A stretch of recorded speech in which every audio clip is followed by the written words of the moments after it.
The courtroom was silent. You could hear the clock ticking on the wall, the nervous shuffle of papers, the quiet breathing of 50 people waiting for someone to speak. She sat there, hands folded in her lap, eyes fixed straight ahead. For 6 months, she hadn't said a word, not to the press, not to the lawyers, not even to defend herself when they called her a gold digger, a leech, a woman who contributed nothing. Everyone thought her silence meant she had given up, that she knew she couldn't win, that she was just waiting for this nightmare to end. But then the judge leaned forward, looked directly at her, and asked one simple question. And when she opened her mouth to answer, the billionaire CEO sitting across from her felt his entire world start to collapse. Because her silence wasn't surrender. It was strategy, and what she was about to reveal would destroy an empire worth $12 billion. Before we go any further, I need you to do something for me. If you want to hear what she said in that courtroom, hit the subscribe button right now. This story is going to take you on a journey you won't forget. And if you're new here, drop a comment telling us where you're watching from. We love hearing from our viewers around the world. Now let's get into this story. His name was Marcus Hayes, 47 years old, CEO of Hayes Technologies, one of the most successful data security companies in the world. When you looked at Marcus Hayes, you saw success. Custom suits that cost more than most people's cars. A penthouse in Manhattan with views of Central Park. A private jet that took him to meetings in London, Tokyo, and Dubai. Magazine covers. Television interviews. Awards for innovation and leadership. The American dream personified. A man who built an empire from nothing. At least, that's what everyone believed. That's what Marcus himself believed. But the truth was far different. And the woman sitting silently in that courtroom knew the real story. Because she was there from the beginning. 23 years earlier, Marcus Hayes was nobody. A 24-year-old software engineer with big dreams and empty pockets, living in a cramped studio apartment in Seattle that smelled like old carpet and burnt coffee. He survived on instant noodles and leftover pizza, working 16-hour days on a laptop held together with duct tape. Marcus had an idea, a revolutionary data security system that could protect companies from cyber attacks in ways existing technology couldn't. It was brilliant, genuinely innovative, the kind of idea that could change an industry. But Marcus had no money to build it, no connections to pitch it, no credibility to sell it. He was just another dreamer in a city full of people who thought they were going to be the next Bill Gates. He attended every tech conference he could afford, which meant mostly the free ones. He practiced his pitch in the mirror every morning. He made cold calls to investors who never called back. And he was running out of time. His savings were gone. His credit cards were maxed out. In 3 months, he would have to give up and get a regular job. That's when he met Sarah. Sarah Mitchell was 25 years old, brilliant and practical in ways that Marcus wasn't. She worked as a financial analyst at Meridian Ventures, a mid-sized venture capital firm that specialized in early-stage tech investments. Sarah had a gift for seeing potential where others saw risk. She could look at a pitch deck and know within minutes whether the founder understood their market, their competition, and their own limitations. Most founders didn't. They met at a technology conference in Portland. Marcus was there desperately trying to get anyone with money to listen to his pitch. He approached 17 investors that day.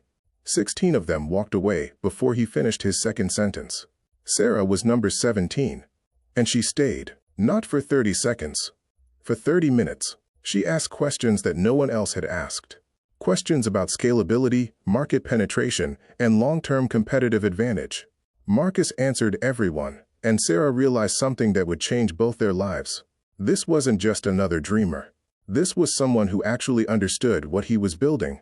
3 months later, they were married. Not because of some passionate whirlwind romance with rose petals and champagne. They got married because they believed in each other. Sarah believed Marcus could change the world with his technology. Marcus believed Sarah was the only person who truly understood what he was trying to do. And for a while they were right. But here's what the magazines and television interviews never mentioned. Here's what Marcus conveniently forgot when he told his rags-to-riches story to business students and conference audiences. Sarah didn't just support Marcus emotionally. She became his first investor. She cashed out her entire retirement account, $53,000 she had been saving since she was 18 years old, and gave it to him to build the first prototype. Not loaned, gave. No paperwork, no formal agreement. Just faith, and that was just the beginning. Sarah worked alongside Marcus every single night after her 10-hour days at Meridian Ventures. She helped him refine his business plan. She used her connections to get him meetings with serious investors. She taught him how to negotiate, how to present himself, how to navigate the world of high-stakes venture capital that he knew nothing about. When the first major investor showed interest, a Silicon Valley firm willing to put in $2 million, it was Sarah who structured the deal. She made sure Marcus retained enough equity to stay in control. She negotiated terms that protected him from being pushed out if the company struggled. She did the work of a chief financial officer, a business strategist, and a corporate lawyer, all without a title or a salary. She did it because she loved him, because they were partners, because she believed in their shared dream. And when Hayes Technologies finally went public 12 years into their marriage, Marcus stood on the floor of the New York Stock Exchange in a custom suit, surrounded by his executive team, cameras flashing, reporters shouting questions. He rang the opening bell with a triumphant smile, and the company's stock price soared. The business press called it one of the most successful tech IPOs in 5 years. Marcus Hayes became a billionaire overnight. The cameras captured every moment of his success. What they didn't capture was Sarah standing in the back of the room, wearing a simple dress she bought off the rack, exhausted and invisible. No one interviewed her. No one asked her about her role in building the company. No one even knew her name. That was the first crack, the moment when Marcus started to believe his own mythology, the moment he started to forget where he came from and who helped him get there. Over the next 5 years, Marcus changed. The transformation was gradual at first, then suddenly complete. The man who once worked in a cramped apartment started collecting vintage cars. Ferraris, Porsches. A 1961 Jaguar E-Type he kept in a climate-controlled garage and never drove. The man who used to eat ramen noodles for dinner began hosting lavish parties on his 200-foot yacht, parties where champagne flowed like water and guests flew in from 3 continents. And the woman who built the empire with him became a shadow in his life. Sarah watched it happen. She watched as Marcus hired an army of assistants, publicists, and advisors. People who told him what he wanted to hear instead of what he needed to know.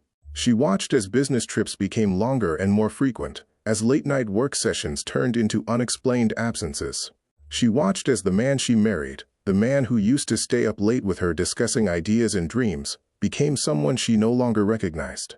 Someone who looked at her like she was furniture, a relic from a past he wanted to forget. But Sarah didn't confront him. Not yet. She stayed quiet, observing, documenting, and waiting. Because Sarah was always 3 steps ahead. She was the woman who could analyze a company's financials and spot problems before anyone else saw them coming. And she was beginning to notice something wrong with Hayes Technologies. Numbers that didn't quite add up. Revenue projections that seemed inflated. Debt hidden in subsidiary companies that weren't mentioned in quarterly reports. At first, she thought she was imagining it. Marcus wouldn't commit fraud. He wouldn't risk everything they built together. But the more she looked, the more evidence she found. And Sarah made a decision that would define the next 5 years of her life. She didn't confront Marcus. She didn't go to the authorities. She documented everything. Every suspicious transaction. Every questionable financial decision. Every piece of evidence that something illegal was happening at the company she helped build. She kept copies of emails that Marcus thought he had deleted. She preserved financial records that were supposed to be destroyed. She was building a case, piece by piece, waiting for the moment when she would need it. The divorce papers arrived on a Wednesday morning in April, delivered by a private courier to the estate in Connecticut, where Sarah had been living alone for the past 8 months. Marcus hadn't been home in over a year. He was living in the Manhattan penthouse with his new girlfriend, a 32-year-old former executive assistant named Amber Chen, who had been promoted to vice president of finance shortly after their affair began.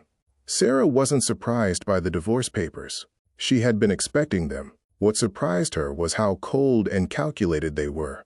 The paperwork read like a business transaction, a list of assets to be divided, a settlement proposal that offered her $100 million, which sounded like a fortune but was less than 2% of what the estate was actually worth. And a message from Marcus's lead attorney, a shark named Richard Westbrook, who specialized in protecting wealthy men from their ex-wives. The message said, "We expect this to be resolved quickly and quietly. Mrs. Hayes is advised to retain counsel immediately, and understand that any attempt to make this contentious will be met with vigorous opposition." Sarah read every page twice. Then she called Diana Thornton, the best divorce attorney in Connecticut. Diana had a reputation for winning cases that seemed unwinnable, for finding leverage where others saw none. When Sarah walked into Diana's office and laid out everything she knew, everything she had documented, Diana asked her a question that would define the entire case. "Sarah, I need to know something before we begin. Do you want to win this divorce, or do you want justice?" Sarah didn't hesitate. "I want the truth." Over the next 18 months, the divorce became a war. Marcus hired a team of 5 elite lawyers who specialized in protecting billionaires. They used every tactic in the book: delaying hearings, filing endless motions, leaking stories to the press about Sarah being difficult, bitter, and unreasonable. They painted her as a gold digger who married Marcus for his money, conveniently ignoring the fact that Marcus had no money when they married. They claimed Marcus built Hayes Technologies entirely on his own, that Sarah contributed nothing except being a supportive wife. They produced witnesses, mostly Marcus's current employees, who testified that they had never seen Sarah do any meaningful work for the company. And through it all, Sarah said nothing. She didn't defend herself in the media. She didn't give interviews to the reporters who camped outside her house. She didn't post anything on social media explaining her side of the story. Her silence drove Marcus insane. He was used to controlling narratives, to shaping public perception, to being the hero of every story. But Sarah's refusal to engage made him look desperate. His lawyers attacked her viciously in court filings, and she never responded. They called her vindictive, greedy, and delusional. And still, she said nothing. People started to wonder, what was she hiding? What did she know that terrified Marcus so much? Why was a woman who had every reason to defend herself choosing to stay silent? Marcus began making mistakes. Small ones at first, then bigger. He got sloppy, arrogant. He believed his own lies so thoroughly that he stopped being careful about covering his tracks. He gave interviews where he called Sarah a nice woman who didn't understand business. He told stories about building Hayes Technologies that erased Sarah from the narrative entirely. And every time he spoke, he dug himself deeper into a hole he didn't even know existed. If you're still watching at this point, drop a comment with, "I'm still here." Let's see who's truly following this shocking story. Because what happens next is going to blow your mind. The moment when Sarah's silence finally breaks, and the truth comes out. Stay with me. 6 months before the final divorce hearing, Sarah's legal team made a move that changed everything. They filed a motion to subpoena financial records from Hayes Technologies. Not just Marcus's personal bank accounts, but the company's internal documents. Board meeting minutes, executive communications, audit reports. The whole thing. Marcus's lawyers fought it like their lives depended on it. They argued attorney-client privilege. They claimed the documents contained trade secrets. They said the request was overly broad, a fishing expedition designed to harass Marcus and damage the company. They filed motion after motion trying to block the subpoena, but the judge saw through it. If Marcus had nothing to hide, why was he fighting so hard to keep the documents sealed? The judge ordered Hayes Technologies to turn over the records. And when Sarah's legal team finally got those documents, they found exactly what Sarah knew they would find: evidence of securities fraud. Systematic, deliberate, criminal. Marcus had been inflating revenue projections for years to boost the company's stock price. He created shell companies to hide debt. He used insider information to make trades that netted him personally millions of dollars, while ordinary investors lost their life savings. And the person who helped him cover it all up? Amber Chen, the girlfriend, the vice president of finance who had access to all the company's financial systems and knew exactly how to manipulate them. Sarah had suspected this for years. She had watched as quarterly reports showed revenue that didn't match the company's actual performance. She had noticed discrepancies in the audit reports, numbers that should have raised red flags but somehow didn't. She had seen Marcus having quiet, urgent conversations with Amber, conversations that stopped abruptly when Sarah walked into the room. But suspecting fraud and proving it are two different things. Sarah needed evidence. Real, concrete, ironclad evidence that would stand up in court. So instead of confronting Marcus, instead of going to the authorities with her suspicions, Sarah did something brilliant. She documented everything. Every suspicious transaction she came across, she made a copy. Every email that seemed off, she saved. Every conversation where Marcus let something slip, she recorded. For 3 years, Sarah built a case in secret. She hired her own forensic accountant, someone who owed her no loyalty to Marcus, and had him analyze the company's finances independently. The results confirmed what she suspected. Hayes Technologies was a house of cards built on fraudulent numbers. But Sarah didn't just want to expose Marcus. She wanted justice for everyone he hurt. The investors who trusted Hayes Technologies with their retirement savings and lost everything when the stock price crashed. The employees who were laid off by the hundreds to make the quarterly numbers look better, while Marcus bought his 3rd vacation home in Aspen. The business partners who signed contracts based on financial projections that were complete fiction. So Sarah did something extraordinary. She contacted the Securities and Exchange Commission, not through her divorce attorneys, but through a separate legal team that specialized in whistleblower cases. She handed over everything she had collected, thousands of pages of documents, hundreds of emails, recordings of conversations, and she offered to cooperate fully with any investigation in exchange for immunity from prosecution. Because technically, as Marcus's wife, she could have been considered complicit in the fraud, even though she had no role in the company and no knowledge of the illegal activity until years after it began. The SEC took her seriously. They launched a formal investigation. They started interviewing employees, examining financial records, building a criminal case. And Marcus had no idea any of this was happening. As far as Marcus knew, the divorce was proceeding normally. His lawyers were confident they would settle for a reasonable amount, maybe $200 million, if Sarah's team fought hard. Pocket change for a man worth $12 billion. Marcus even started planning his next chapter. He was going to marry Amber, have a big wedding, sell it to the media as a love story, a second chance at happiness after a difficult divorce. He had already written the script in his mind. He would be gracious and classy about Sarah, say kind things about their marriage, acknowledge that sometimes people grow apart, play the mature, evolved man who holds no grudges. And then he would move forward, keep building Hayes Technologies, keep making money, keep being Marcus Hayes, billionaire CEO, self-made success story. But Sarah had written a different ending, and the final courtroom hearing was when everyone would find out what it was. The hearing was scheduled for a cold Tuesday morning in November. The courtroom was packed, reporters lined the walls, cameras ready, notebooks open. Marcus's legal team took up 3 entire rows. His publicist was there, ready to spin whatever happened. Even some of his business associates came to watch, curious about how this would all play out. Marcus arrived wearing a charcoal gray suit that cost $8,000. He looked confident, relaxed, like a man who knew he was about to walk away with everything intact. He even smiled at a few reporters, that practiced smile he used in magazine photos. Sarah arrived alone.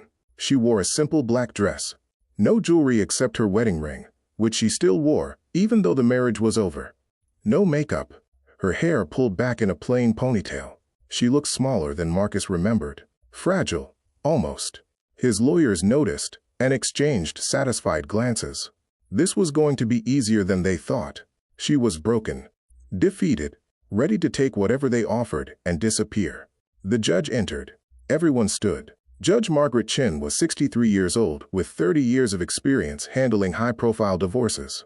She had seen everything: bitter custody battles, hidden assets, infidelity, violence. She had a reputation for being fair but tough, someone who didn't tolerate games or manipulation. She reviewed the settlement proposals. Marcus's team offered Sarah $200 million. Sarah's team had countered with $4 billion, claiming she was entitled to half the marital estate as an equal partner who contributed to building the company. Marcus's lawyers called the counteroffer ridiculous. They presented witnesses who testified Sarah had no formal role at Hayes Technologies. They showed payroll records proving she was never an employee. They argued she was entitled to a fair settlement, but nothing close to what she was demanding. And then they expected Sarah to cave, to negotiate down, to eventually accept something in the $300 million range and sign the papers. But Sarah's attorney, Diana Thornton, stood up and said something that changed everything. "Your Honor, my client rejects the settlement offer. We have new evidence that we believe is fundamentally relevant to this case. Evidence that changes the entire nature of this proceeding." The room went silent. Marcus's lead attorney looked stunned. Your Honor, this is highly irregular. We've been negotiating this settlement for months. The respondent's team has never mentioned any new evidence. The judge looked at Diana Thornton. What kind of evidence, counselor? Evidence of criminal activity, Your Honor. Securities fraud, wire fraud, and conspiracy, committed by Mr. Hayes and several executives at Hayes Technologies over a period of 7 years. The courtroom exploded. Reporters started shouting questions. Marcus's lawyers were on their feet objecting. The judge hammered her gavel, demanding order, and Marcus sat frozen in his chair, his face drained of color. The judge silenced everyone, and then did something unexpected. Instead of addressing the attorneys, she looked directly at Sarah, and she asked the question that would become famous. The question that would be quoted in articles and documentaries for years to come. Mrs. Hayes, I've presided over hundreds of divorces in my career. I've seen anger, bitterness, revenge, and every variation of human emotion when marriages fall apart. But I've rarely seen the kind of restraint you've shown. You haven't spoken publicly about this case. You haven't defended yourself against serious accusations. You've remained completely silent through 18 months of very public attacks on your character. So I want to know, and I think everyone in this courtroom wants to know, why? The courtroom held its breath. Marcus's lawyers started to object, but the judge silenced them with a look. This was her courtroom, her rules, and she wanted to hear what Sarah Hayes had to say. Sarah stood up slowly. Her hands were shaking, but her voice was steady. And then she spoke. For the first time in 6 months, the world heard her side of the story. Your Honor, I stayed silent because I wanted to make sure I got it right. I stayed silent because I knew that if I spoke too soon, without evidence, without proof, I would be dismissed as bitter, vindictive, a scorned wife, making accusations to hurt her ex-husband. I stayed silent because I wanted to make sure that when I finally spoke, people would listen, not because I was loud or dramatic or played the victim, but because what I had to say mattered, because what I had to say was true. She paused, looking directly at Marcus for the first time since the hearing began. His face had gone from pale to gray. He looked like he might be sick. 23 years ago, Your Honor, I gave my husband $53,000. Every penny I had saved. I gave it to him because I believed in his dream. I worked beside him for years, without a title, without recognition, without salary. I helped him build a company worth $12 billion. But that's not why I'm here today. Sarah's attorney handed her a folder. She opened it carefully, her hands no longer shaking. I'm here today because my husband didn't just betray me. He betrayed thousands of people. Investors who trusted Hayes Technologies with their retirement funds. Employees who believed a company was stable when it wasn't. Partners who signed contracts based on financial projections that were complete lies. Marcus's lead attorney jumped to his feet. Your Honor, this is completely inappropriate. These allegations have nothing to do with the dissolution of their marriage. This is a clear attempt to— Sit down, counselor, the judge said sharply. She looked at Sarah. Continue. Sarah took a breath and then laid it all out. Every piece of evidence she had collected over 3 years. Every fraudulent transaction. Every manipulated earnings report. Every insider trade. She spoke calmly and methodically, like someone presenting a thesis defense. Not emotional, not vindictive, just truthful. She explained how Marcus had created shell companies to hide debt, how he had inflated revenue projections to boost stock prices before selling his own shares, how he had lied to the board of directors, to investors, to the Securities and Exchange Commission, how he had used company funds for personal expenses and disguised them as business costs, and how his girlfriend, Amber Chen, had helped him cover it all up because she benefited financially from the fraud. When Sarah finished, the courtroom was completely silent. You could have heard a pin drop. Marcus sat frozen in his chair, staring straight ahead, his jaw clenched. His lawyers were frantically whispering to each other, trying to figure out how to contain the damage. But it was too late. The evidence was already in the hands of federal prosecutors. The SEC had opened a formal investigation, and Sarah's testimony, given under oath in open court, would become the foundation of a criminal case that would destroy Marcus Hayes and everything he had built. The judge looked at Marcus, then back at Sarah. Mrs. Hayes, she said slowly, I'm going to ask you one more question, and I want you to answer honestly.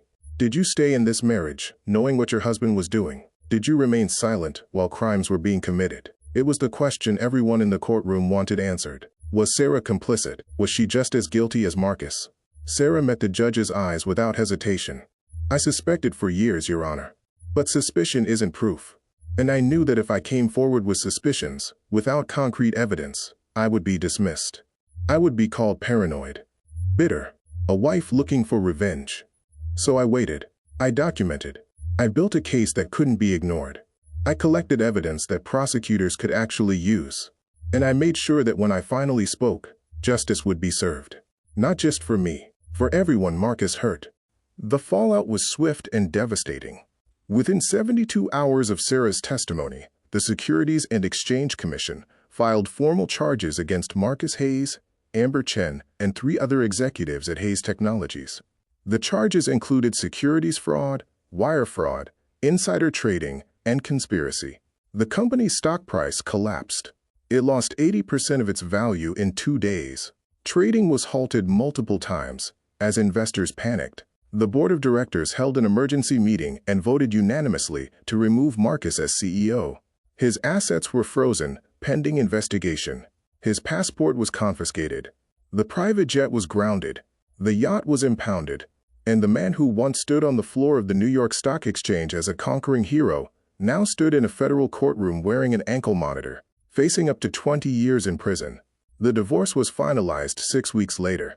The judge awarded Sarah 60% of the marital estate, not because of her testimony about the fraud, but because the evidence showed clearly that Sarah had been instrumental in building Hayes Technologies from the ground up.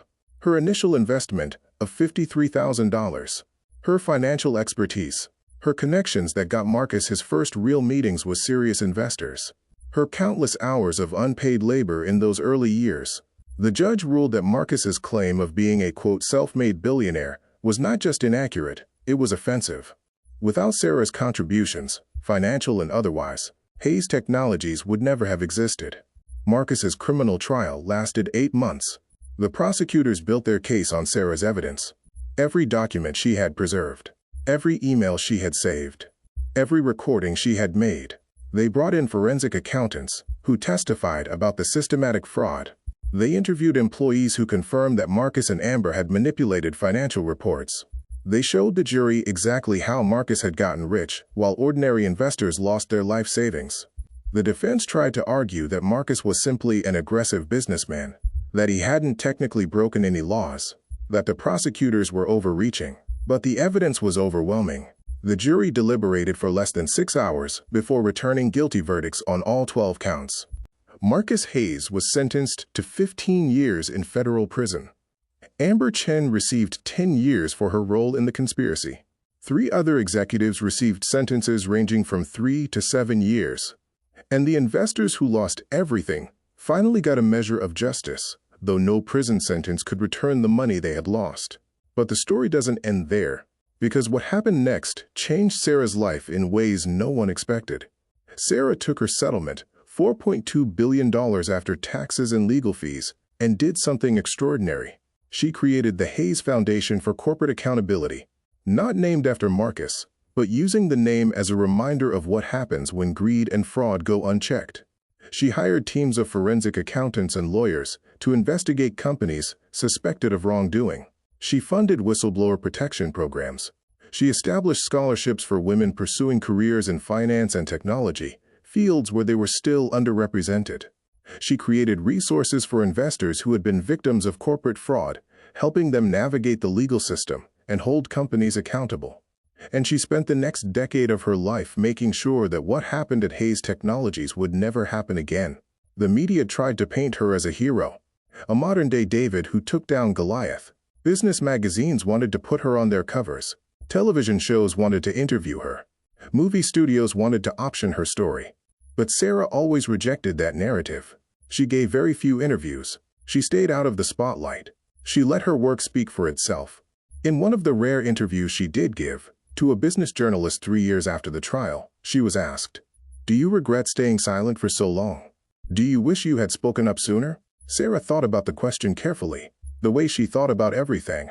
And then she answered, "I don't regret the silence. Silence isn't always weakness. Sometimes silence is strategy. Sometimes silence is the most powerful tool you have. I stayed quiet because I knew that one moment of speaking truth with evidence would be more powerful than years of shouting without proof. I stayed quiet because I was building something. Not just a legal case, but a foundation of credibility that couldn't be shaken. And when I finally spoke, people listened. Years later, when Sarah's daughter asked her what she learned from the whole experience, Sarah said something that would stay with her forever. I learned that not all power is loud. I learned that patience is not the same as passivity. I learned that sometimes the most powerful thing you can do is wait for exactly the right moment to speak. And I learned that the person who underestimates you because you're quiet is the person you're going to defeat. Marcus Hayes served 11 years of his 15-year sentence before being released on parole for good behavior. He lives quietly now, in a small 2-bedroom apartment in Newark, New Jersey. He works as a consultant for a small tech startup, making $60,000 a year. He has no wealth, no empire, no legacy, just the memory of what he had and what he lost. Just the knowledge that his name will forever be associated with fraud and betrayal. Sometimes, late at night, Marcus thinks about that moment in the courtroom. The moment when the judge asked Sarah why she stayed silent. He thinks about how completely he underestimated her, how he mistook her quietness for weakness, how he believed his own mythology so thoroughly that he forgot the most basic truth. The person who helped him build everything was also the person who could take it all away. And in those quiet moments, Marcus Hayes finally understands something he should have known all along. Sarah's silence was never about defeat. It was never about being too weak to fight back.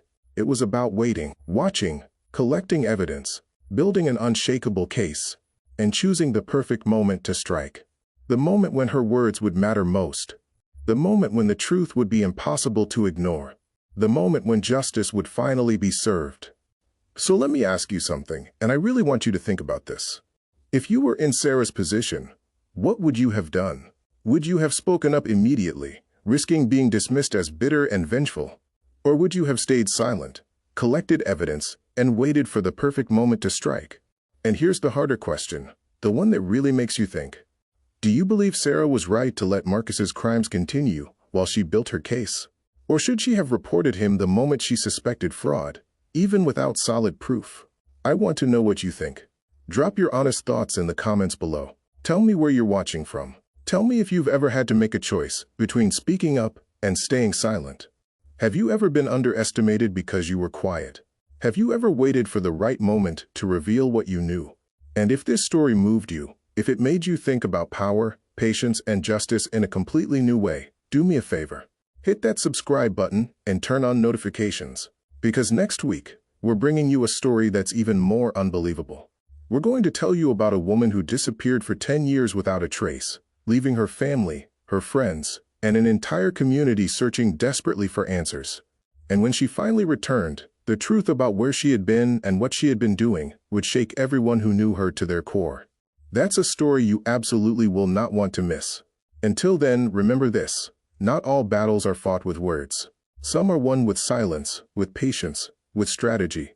Sometimes, the quietest person in the room is the one you should fear the most. Because while everyone else is talking, they're watching, they're listening, they're collecting evidence, and when they finally speak, the world stops to listen. Thanks for watching. I'll see you in the next one.